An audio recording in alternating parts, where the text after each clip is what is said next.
বিএনপির চেয়ারম্যান জনাব তারেক রহমান সাহেব আগামী 22 তারিখে হযরত শাহজালাল সাহেব এবং শাহপরান সাহেবের মাজার জিয়ারত করে নির্বাচনী কার্যক্রম শুরু করবেন। রিটার্নিং অফিসার আমাদেরকে প্রত্যেক প্রার্থীদের মার্কা দিবে। তো সেই মার্কা দেওয়ার পর 22 তারিখ থেকে আনুষ্ঠানিক প্রচারণা শুরু হবে।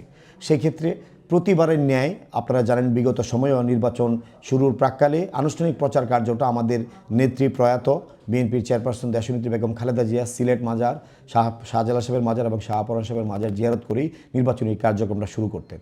তার ধারাবাহিকতায় ওনার একমাত্র সন্তান বিএনপির চেয়ারম্যান জনাব তারেক রহমান সাহেব আগামী 22 তারিখে হযরত শাহজালাল সাহেব এবং শাহপরান সাহেবের মাজার জিয়ারত করে নির্বাচনী কার্যক্রম শুরু করবেন। সেই লক্ষ্যে ইতিমধ্যেই প্রাথমিকভাবে আলোচনা হয়েছে। সিলেট থেকে উনি নির্বাচনী প্রচার কার্য শুরু করবেন।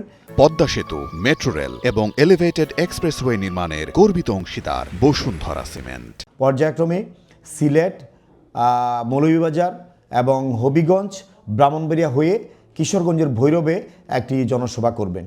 এইভাবে তিনি পর্যায়ক্রমে জনসভা করে উনি নরসিংদী হয়ে ঢাকায় যাবেন আগামী 22 তারিখে। এটা প্রাথমিক একটা সিদ্ধান্ত হয়েছে। ইনশাল্লাহ আমরা আশা করছি এটা খুব অল্প সময়ের মধ্যেই চূড়ান্ত হবে। সেই চূড়ান্ত হলে আপনাদেরকে আমরা জানিয়ে দেব।